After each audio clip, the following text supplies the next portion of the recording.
சிந்து பைரவி நியூப்ரமும் அன்னபூரணி பைரவி கிட்ட பைரவி இங்கே பாரு எனக்கு இப்படி நடந்தது எதுவுமே வந்து வீட்டில் யாருக்கிட்டையுமே சொல்ல வேண்டான்றாங்க. அத்தை என்னத்தை சொல்லிக்கிட்டு இருக்கீங்க, இப்படியெல்லாம் விடக்கூடாது அத்தை, இன்னும் ட்ரீட்மெண்ட் நம்ம பார்க்கணும், அது வீட்டில் சொன்னால் தானே. இங்கே பாரு வேண்டே சரியா தேவையில்லாத பசங்க எல்லாம் ரொம்ப பயந்துடுவாங்க, இப்போதைக்கு அதை பற்றி நம்ம சொல்ல வேண்டான்றாங்க.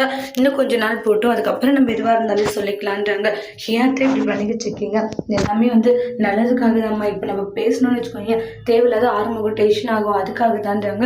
சரின்னு சொல்லிட்டு டிஸ்சார்ஜ் பண்ணி வீட்டுக்கு கூட்டிகிட்டு போகிறாங்க. அப்போ ஆறுமுகம் இருந்துட்டு, அம்மா என்னாச்சுமா, ஏன் ஒரு மாதிரி இருக்கீங்க, ஏதாச்சும் பிரச்சனையா, இந்த பைரவி ஏதாச்சும் சொன்னாலான்றாங்க. டே அப்படியெல்லாம் இல்லை ஆறுமுகம், உங்ககிட்ட தான் கொஞ்சம் பேசணும்னு சொல்லிட்டு ரூமுக்கு ஆறுமுகத்தையும் பைரவி கூட்டிகிட்டு போகிறாங்க. இனிமேல் பைரவி கிட்ட நீ அப்படி நடந்துக்க கூடாதுன்றாங்க. நீ எதுக்காக பைரவி கிட்ட அந்த அளவுக்கு சண்டை போடுற, எதுக்காக பைரவியை கை நீட்டி அடிச்ச, அதுவும் நான் கட்டின அந்த கயிறை கட்டிட்டு அடிச்சிருக்க, அப்போ என்னுடைய வார்த்தைக்கு என்னடா மரியாதைன்றாங்க.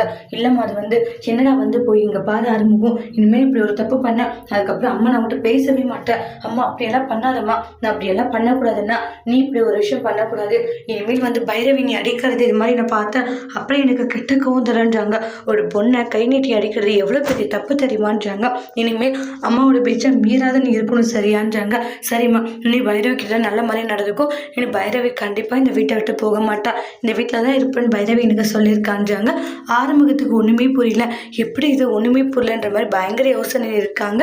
அதோடு இந்த ப்ரமோவை முடிச்சிருக்காங்க. தேங்க்யூ.